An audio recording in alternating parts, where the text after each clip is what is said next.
Il a été sacré meilleur acteur pour son rôle dans le film Pacifiction, Tourment sur les îles. Lors de la dernière cérémonie des Césars, qui a pris place sur la scène de l'Olympia de Paris le 24 février dernier, Benoît Magimel est reparti en soulevant son trophée. Autant dire que la tournée promotionnelle, dans le cadre du long-métrage signé Albert Serra, est loin d'être terminée.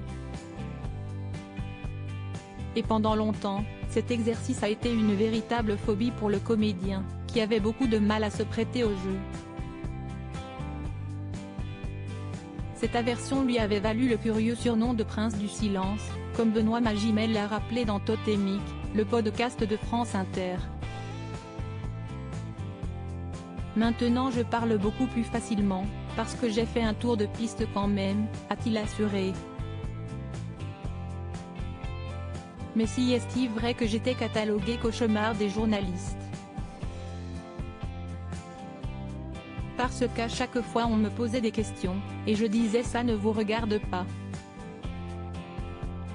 Naturellement, ça me faisait bizarre de me livrer à des gens que je ne connaissais pas. Et puis quand on vous pose des questions que vous ne vous posez absolument pas, si est-il très curieux. Faire de la promotion si est un exercice, si est un langage à maîtriser. J'étais admiratif des gens qui donnaient l'impression de se livrer et qui ne disaient rien.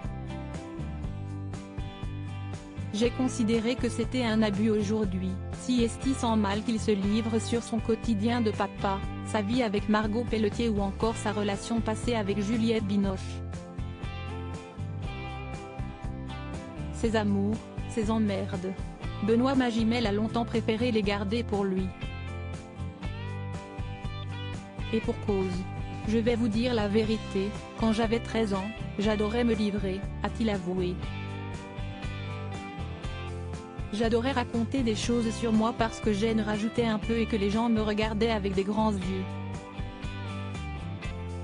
Mais je me suis livré avec un ou deux réalisateurs et je ne les ai pas revus après.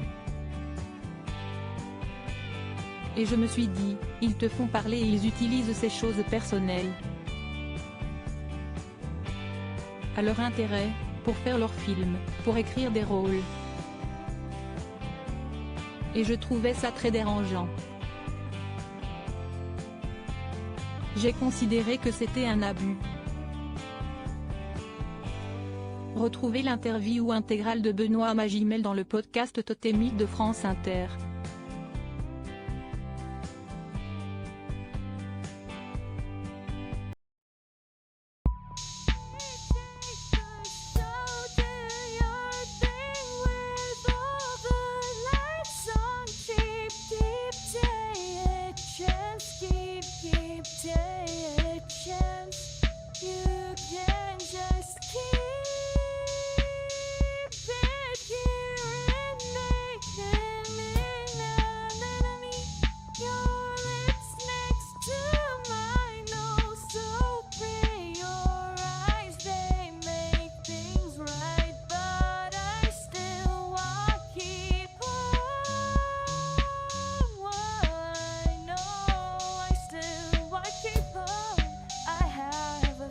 Keep it up.